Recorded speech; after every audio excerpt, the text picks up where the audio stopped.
So, Giovanna, do you love it or leave it? Protagonists meet in the first 10% of the book. I love it.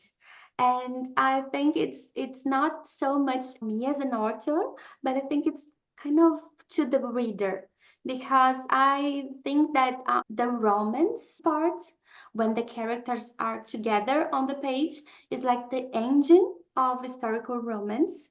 And it is very difficult to keep the reader attention in this world that we live in that are so much with distractions if you don't introduce your characters together right in the beginning. So I try to, whenever I'm plotting and outlining a romance, I try to speed up the meet cute because I understand that readers will not be as involved in the story if the engine with this all the source of tension of expectations of the novel is not introduced right in the beginning. All right. Love it or leave it, dual point of view narration. I love it.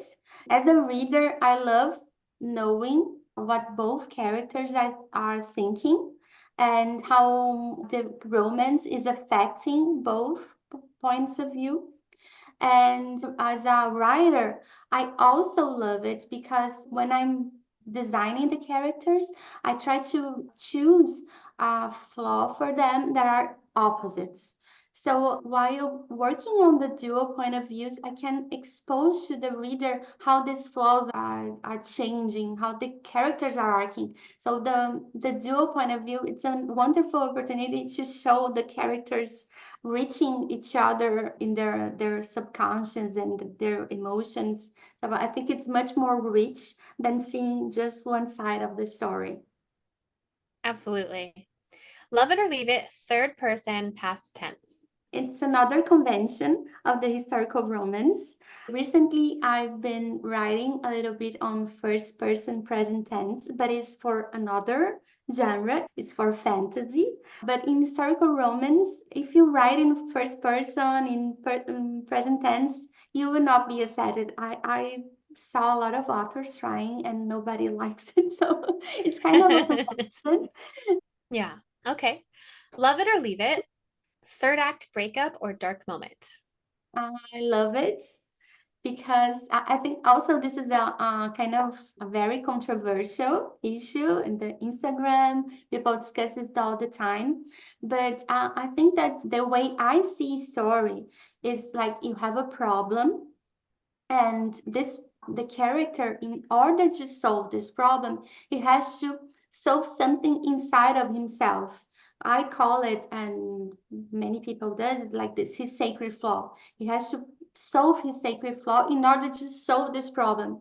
So in the last act this is something human. We don't want to change. It is very hard to change. So when faced with the necessity to change, we will fight very hard in order not to change. And by the last moment, we will be tested in this our conviction to change.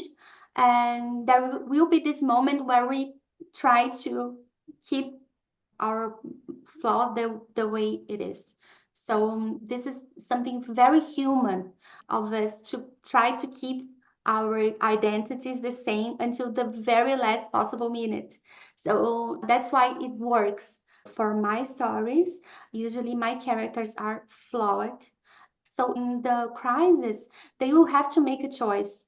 And the first choice it is I won't change, and then you have the break. It is kind of in order to get this love, which is the goal of the story, the goal of their lives, they will have to break first before actually changing. So I'm a very fan of I love it when there is a very well done break because it is the moment that we cry, we have like this catharsis, right, for the reader. Oh, we had so much emotion, and now is the time that you cry, that you feel this in your gut, you know. Yeah. All right. Love it or leave it, always end with an epilogue. Yes, love it. I think it's because always my novels, they have something else going on, and sometimes with high stakes and with other characters involved. And I try to keep the climax of the story, this very emotional scene where what is solved is the issue between the protagonists. This is the moment where they solve their issues and they get together.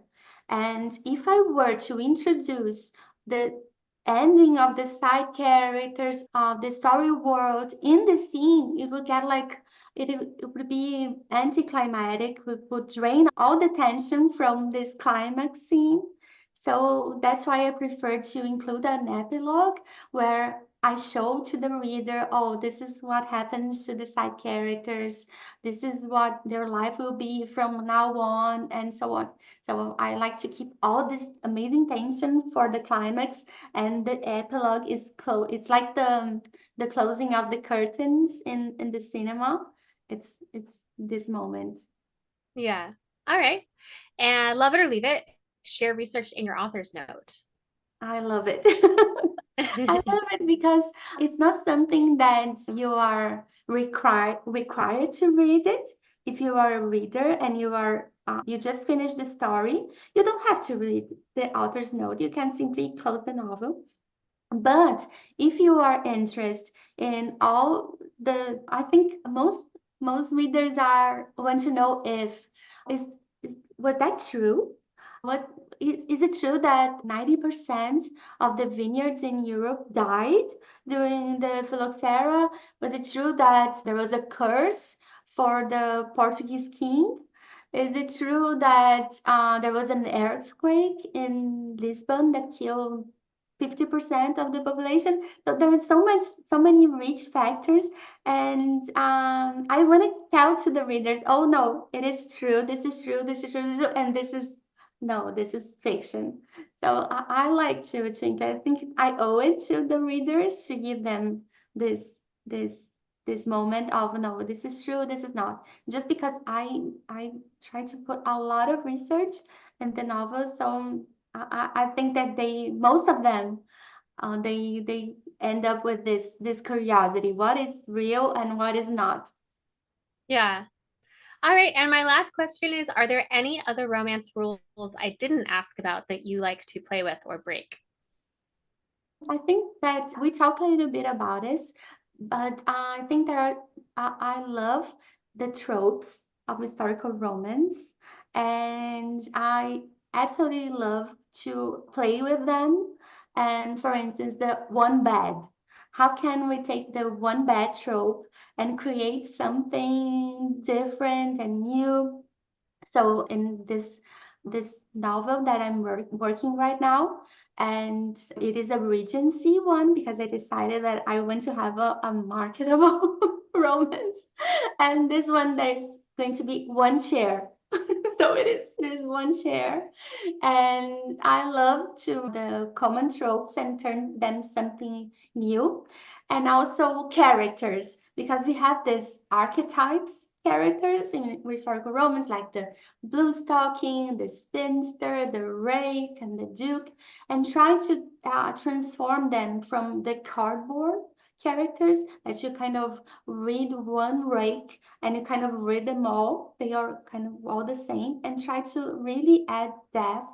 How can I take one rake and transform him into a person with a very different dimensions and with humor, with a dark side, with fears, and who can be, you can sense that there is a person behind the rake facade. So I love this about historical romance, the possibility of working with these archetypes. Yeah, that's lovely.